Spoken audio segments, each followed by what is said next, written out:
Voltamos. Agora é aula de revisão sobre o processo de criação e reprodução dos meus queridos. Estamos finalizando, estamos chegando. Pega o caderno, já abre aí, faz as anotações que daqui a pouco vocês vão ficar aí fazendo os exercícios. Então, vamos direto para a revisão. Bate-bola rápido. Diretor, aula 57.2. Olha só. Na aula 57.2, dentro de ovinocultura, nós temos a criação e reprodução. O que nós falamos, professor? Dentro de criação e reprodução. Vamos lá. Vou para as partes principais, hein, pessoal? Olha só. Ovinocultura, criação e reprodução. Tem o sistema de criação intensivo, semi-intensivo e extensivo. Para cada sistema de criação, nós temos um manejo nutricional desses animais. Vimos também aí manejo de reprodução e algumas doenças que podem acometer o sistema de criação. Então, vamos por parte? Vamos, professor. Eu não vou falar sobre aquele relembrar, que não precisa falar disso não, mas nós vamos falar aqui, ó, dos principais.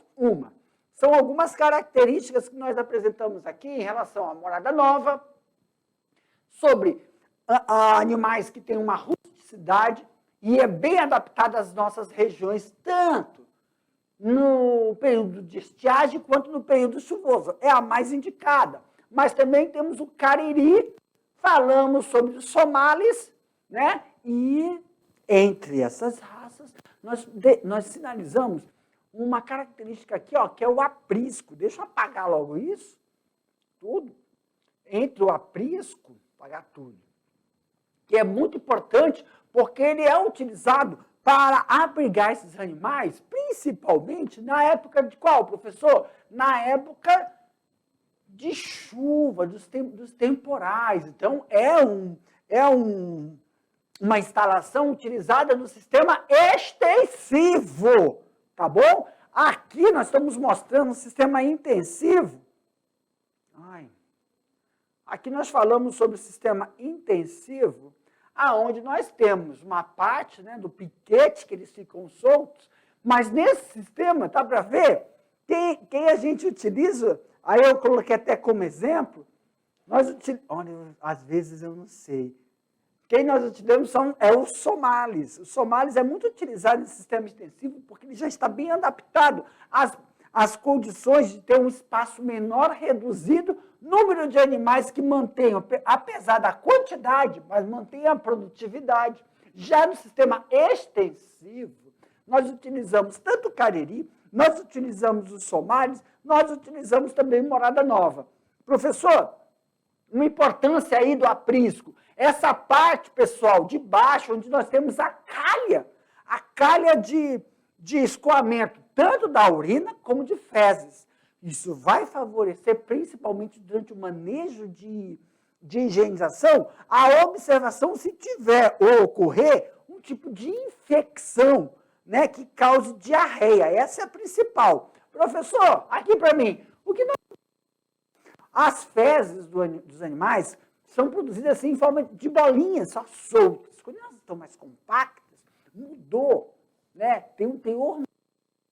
Tem que tomar cuidado se isso não é alteração causada uma infecção por ração, com ração fornecida, uma ração que você lá fez um manejo você fez um manejo errado, deixou ração úmida que azedou. Ou então se trata de vermes. Tá bom? E tem muito cuidado com o processo de retroinfecção. Ou, se não foi por vermes, pode ter sido por ração. É importante averiguar com o veterinário exames para ter esse diagnóstico. Também tomar cuidado com ectoparasitas. Nós falamos sobre isso, pois os ectoparasitas e também verminosos sequestram os nutrientes desses animais, deixando apáticos, anêmicos e também começa o processo de desidratação dos animais. Isso vai influenciar, é um dos fatores que vai proporcionar a queda no sistema de produção desses animais, principalmente se isso ocorrer na fase de cria e recria, que é a fase jovem desses animais, que isso pode prejudicar, sim, principalmente se isso for disseminado dentro do rebanho. Comenta aqui para mim, meu diretor.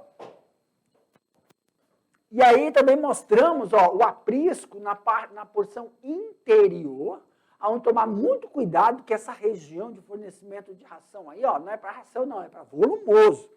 E as condições de sistema de alimentação. Nós falamos sobre o sistema de alimentação, sistema de fornecimento, né?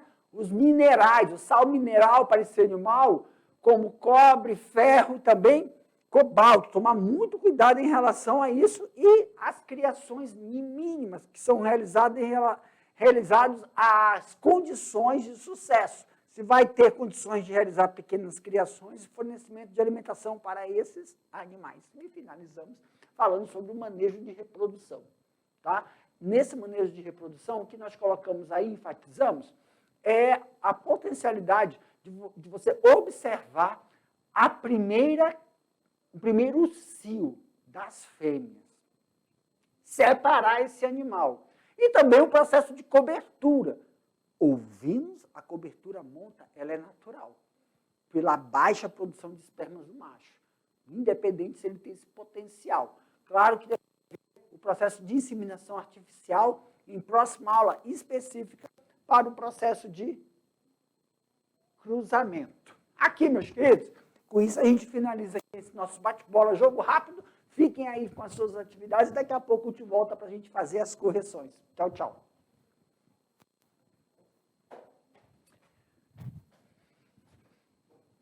Muito bem, voltamos. Estou aqui aguardando vocês. Ei, agora chegou a hora que a gente vai fazer as correções, mas, tranquilo, meus queridos.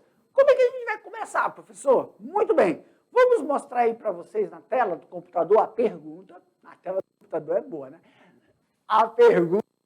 Vamos mostrar a resposta. Não se preocupe. Professor, pelo amor de Deus, o que foi? Não está escrito, eu não escrevi com as mesmas palavras. Não precisa estar com as mesmas palavras, meus queridos. Basta ter contemplado o que foi perguntado. Muitas vezes, você não colocou o termo técnico, mas você descreveu. Então, está correto do mesmo jeito. Durante a correção, eu vou sublinhar algumas palavras-chave que é importante que você tenha colocado ela, ou então descrito, e deixar na tela para dar tempo de você fazer essas adições, essas alterações, se for necessário. Professor, tem questão que eu não entendi. Claro, durante a correção nós vamos fazer a explicação, e se tiver necessidade a gente volta, retorna lá no slide para facilitar esse processo de compreensão. Tudo bem, meus queridos? Vamos lá, então. Não pisca, não olha para o lado para não perder aí, tá bom? Lá, na tela. Olha aí, tirando dúvidas e também fazendo as resoluções dessas atividades. Vamos para a primeira questão? Vamos, professor, vamos para a primeira questão. O processo de reprodução, cite quantos filhotes por parto podemos aguardar em uma criação. Uma matriz, um filhote por parto. Embora há uma porcentagem de ovelhas que procriam mais de um cordeiro por parto. Professor, eu só coloquei um ponto. Tá certo? Tá. Qual a importância disso, prof? Meus queridos, sempre, dentro de um sistema de criação, você tem que ter um processo de padronização. Exemplo, é um filhote por parto. Se você tem a observação de um animal que está dando 2 filhotes, nós temos aquela preocupação que um sempre pode apresentar um sintoma de queda de produção. Ou então, se a matriz não tiver a capacidade de manter o procedimento de produção de leite, o colostro, para os 2 filhotes. Então, o que a gente tem observado aqui para mim? Muitas vezes, quando uma matriz dá 2 filhotes, vai ter que suplementar, garantir leite materno por 2 semanas para esse filhote. E aí, o que pode acontecer? A fêmea não está produzindo, ela não consegue corresponder às necessidades. Se isso tem uma frequência, né? Se isso tem uma frequência com aquela fêmea, ela deve ser descartada. Tudo bem? Para que não ocorra um processo de desenvolvimento do filhote com um baixo processo de imunidade e também baixo processo de produção, ou para carne ou ganho para carne, é óbvio. Ou para carne, ou que ele não consiga manter o seu desenvolvimento dentro do cronograma esperado. Então, é bom evitar, descarte, tá bom? Vamos aqui a tela. Questão 2. O manejo alimentar em propriedades menores, que são indicadas para engorda e venda de reprodutores, existem estruturas como? Vem cá, meus queridos, às vezes eu penso assim, sabe o que eu vou fazer? Eu acho que eu vou mudar, meu diretor. Na hora que a gente for fazer as atividades, eu vou ler as atividades antes, ler, explicar e depois eu saio para vocês fazerem a atividade, né?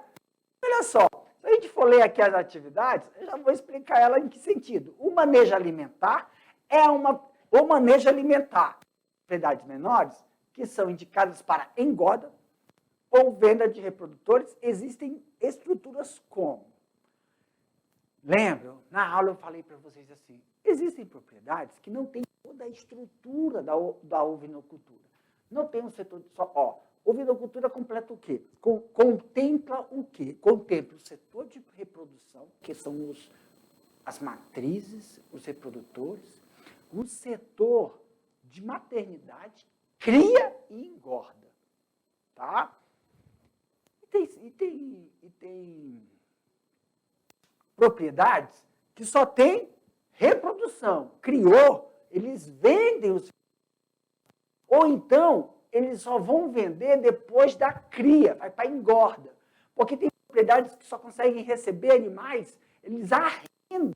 Tem bastante pasto, mas só para arrendar. Só para o sistema intensivo ou o sistema de engorda, direcionado para o semi-intensivo. Então, não precisa, não tem essa necessidade de ter todas as estruturas, não tem aprisco, não tem o setor de maternidade, cria e recria. Dá uma olhada aqui na tela, meus queridos. Então, só para quem tem propriedades menores, são divisões de pastos, que é feito em sistema de... Como é que é? Se eu não tenho um pasto, eu vou ali no meu vizinho e peço arrendamento. Eu vou arrendar o pasto. É tipo como se eu fosse alugar. Divisões de pastos. Cabana e galpões, além de investimento de mão de obra e alimentação suplementar. Então, quando você vai fazer o sistema extensivo, você arrenda o pasto e tá certo. Você faz a alternação do pasto, dos piquetes, durante um determinado tempo. Mas, professor, isso é para o sistema intensivo, extensivo, onde o cara faz somente piquetes. E o semi-intensivo? O semi-intensivo você tem que ter aí, um galpões ou cabana, e você tem um investimento de mão de obra, por quê? Por causa do sistema de suplementação. Eu vou voltar aqui, para essa resposta, deixa eu voltar aqui rapidinho. Eu quero mostrar isso aqui para vocês, só para lembrar. Cadê, professor? Aqui, Esse que tem a flechinha, sistema intensivo.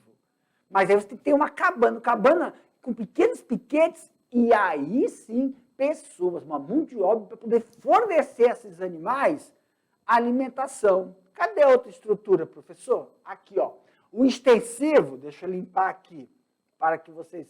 o extensivo é esse aqui, piquetes. O intensivo é esse, os animais estão em uma cabana, em um setor que eles não vão andar atrás da comida, você vai ter que fornecer. Então, tem toda aquela mão de obra de colher, triturar, misturar, mas aí você vai ver se você está utilizando volumosos ou volumosos. Quando eu falo volumoso, pessoal, eu estou falando in natura, você fez uma mescla e aí triturou e forneceu, e ainda pode suplementar com ração. Mas também você pode utilizar o quê, professor? Silagem. Você pode, que é outro sistema, pessoal. Você pode utilizar o quê também, professor? Feno. Hoje em dia, pessoas com pequenas propriedades, né, criadouros com pequena área, eles fornecem esse processo de engorda. Tem muito, né? É observado que na nossa região, como nós temos o setor de... Setor não, Jefferson! Oh, misericórdia! Aqui para mim, nós temos a época de estiagem, então há falta de pasto, se não ocorre um planejamento. Então, a utilização de feno para suprir essas condições favorece a manutenção do sistema de engorda. Mas aí é um planejamento. Por isso que a mão de obra é maior. Quer dizer, não só a quantidade, o valor. Tá bom, galera? Aumenta aí para mim, meu diretor. Então, vamos lá. Voltando. Acho que é aqui mesmo. Olha aí, ó. Divisão do pasto, extensivo, arrendamento. Se for por intensivo, galpões, onde há um investimento, mão de obra e alimentação, tá bom? Ok, próximo. Sistema manejo sanitário. A diarreia em ovinos tem mais ou menos a consistência de fezes de campo. Quer dizer, né, é mais úmida, deveria ser bem sequinha as fezes dele. Ela pode ser causada por todos os tipos de coisa. Em um episódio de diarreia no seu rebanho, qual é o melhor procedimento a ser tomado? Pronto, chamar um veterinário, tá? E é a melhor coisa, por quê, professor? Vem aqui pro tio, deixa eu só lembrar uma coisa. Diarreia. Como tá, né, nós enfatizamos aqui para vocês, pode ocorrer por N fatores de diarreia. Um deles pode ser por um manejo errado na alimentação, quando você colocou a ração desse animal, e aí ela fermentou, e pode ter uma coisa que é corrigida na hora, só que tem que tomar cuidado, porque se for uma diarreia por ração, e ela estiver muito avançada, isso causa uma desidratação. Mas, professor, pode ser por uma infecção de algum verme. E aí a gente não sabe, né? No início, ou está no pasto, e se estiver no pasto, a proliferação é rápida, porque o animal pode comer lá os vermes, quando ele está no sistema de pastagem extensivo. Então, a melhor coisa para que você evite problemas futuros, porque você identificou isso num animal, mas não quer dizer porque os outros animais ainda não manifestaram, já não estão infectados com endoparasitas, vermes. Então, é melhor chamar um veterinário para que ele faça a coleta, os exames e já descarte se são advindos sintomas de endoparasitas. Se não tiver endoparasitas, se não tiver aqueles ovinhos, larvas, já sabe que é no processo de manejo alimentar. É melhor fazer esse procedimento, identificar logo a situação, fazer uma determinada intervenção específica do que ocorrer problemas futuros, tá bom? Então, primeira coisa, veterinário. Vamos lá, quarta questão. A melhor tomada de decisão é sempre manter o manejo preventivo. Isso. Para evitar doenças no rebanho ovino. Entre os manejos preventivos é sempre evitar os ectoparasitas. Também, né, gente? Podia ter colocado endoparasitas aí, mas ectoparasitas. Descreva o melhor procedimento preventivo para eles, ectoparasitas. Verificar a pelagem com frequência para procurar parasitas externos, como ácaros, pulgas, carrapatos, principalmente se você tiver uma produção, né, criação, na verdade, com gado bovino. Eles precisarão ser tratados imediatamente. Por quê, professor? Os ectoparasitas, pessoal, eles sequestram os nutrientes que estão no sangue. Isso pode proporcionar uma queda na imunidade desse animal e fazer com que eles fiquem apáticos, não é isso? Perca de peso e também desenvolvam doenças sujeitas de outros rebanhos que estavam ali. Para mim, meus queridos, com isso a gente finalizou a nossa revisão. Daqui a pouco eu volto. Revisão não, a correção das atividades. Daqui a pouco eu te volto com outras. Tchau, aguardo.